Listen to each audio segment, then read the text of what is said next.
অনেকেই বলেন পিয়ার নাকি তারা বুঝে না। পিয়ার যদি নাই বুঝেন, বাংলাদেশ জামাত ইসলামের পক্ষ থেকে পিয়ারের বিনা টাকায় ক্লাস নেয়ার জন্য আমরা রাজি আছি।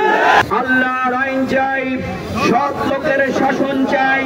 সুতরাং বাংলাদেশের সমস্যা হচ্ছে দুটি, একটি হচ্ছে দুর্নীতি, আরেকটি হচ্ছে অপরাজনীতি।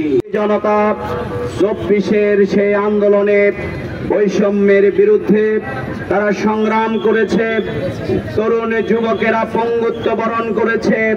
এই লক্ষ্মীপুরের জনপদে আপনার, এই লক্ষ্মীপুরের জনপদে ওসমান এবং আমাদের শহীদেরা জীবন দিয়েছে, কিন্তু অন্যায়ের কাছে তারা মাথা নত করে না।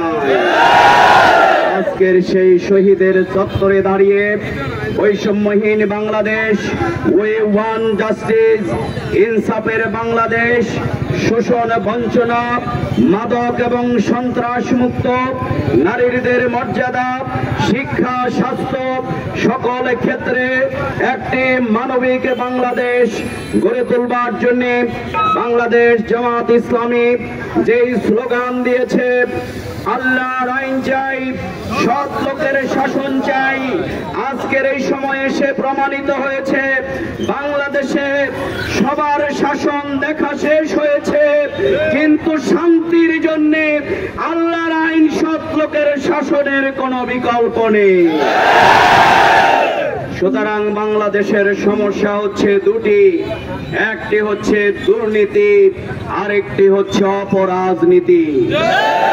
বাংলাদেশ জামাত ইসলামী, আমাদের আমির জামাত বলেছেন, আমরা জুলাই বিপ্লবে জীবন দিয়ে ফ্যাসিবাদের বিরুদ্ধে লড়াই করে আমরা বিজয় হয়েছি। আমাদের এবারের লড়াই হচ্ছে দুর্নীতির বিরুদ্ধে। সুতরাং আগামী দিনে যারা দুর্নীতি করবেন, দুর্নীতির প্রশিক্ষণ দেবেন, দুর্নীতি করার কৌশল শেখাবেন, তাদেরকে জনগণ প্রত্যাখ্যান করবে। আমরা বলতে চাই, আজকের ইউনূস সরকার সাহেবের নাম কি?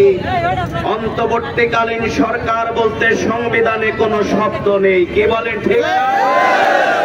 আজকের অবশ্যই অন্তর্বর্তীকালীন এই সরকারের নাম জুলাই সনদের আইনি ভিত্তি দেওয়ার মাধ্যমে যেই শিশু থেকে বৃদ্ধ পর্যন্ত, তরুণ আবালে বৃদ্ধ বনিতা, রিক্সাওয়ালা, শ্রমিক, ঠেলাওয়ালা, মাজুর মানুষেরা জীবন দিয়েছে, এই জুলাই সনদের আইনি ভিত্তি দেওয়ার মাধ্যমে বীরদেরকে রাষ্ট্রীয় মর্যাদা দিতে হবে।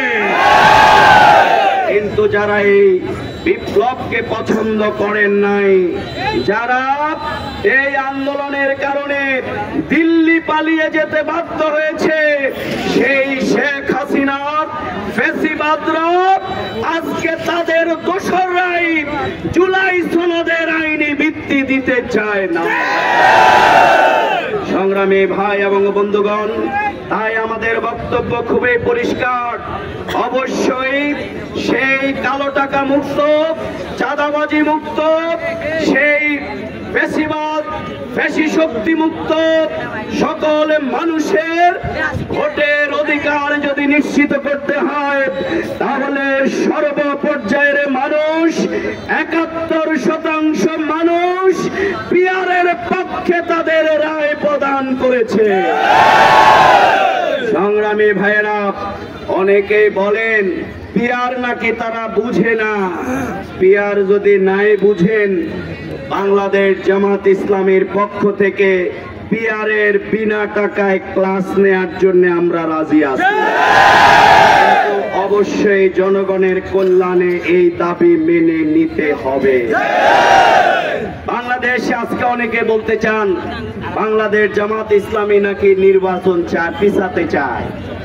আমরা বলি, যারা প্রার্থী এখনো দিতে পারেন নাই, তারা নির্বাচনে এগিয়ে না জামাত ইসলামী 300 আসনে প্রার্থী দিয়ে তার রাজপথে কাজ করছে, মানুষের কাছে যাচ্ছে, তারা এগিয়ে আছে? বলে জামাত ইসলামী অবশ্যই আমরা স্পষ্টভাবে বলে দিতে চাই, সংস্কার, বিচার, জুলাই সনদের আইনি ভিত্তি যদি নিশ্চিত করা হয় তাহলে ফেব্রুয়ারিতেই অবাধ সুষ্ঠু নির্বাচন সম্ভব।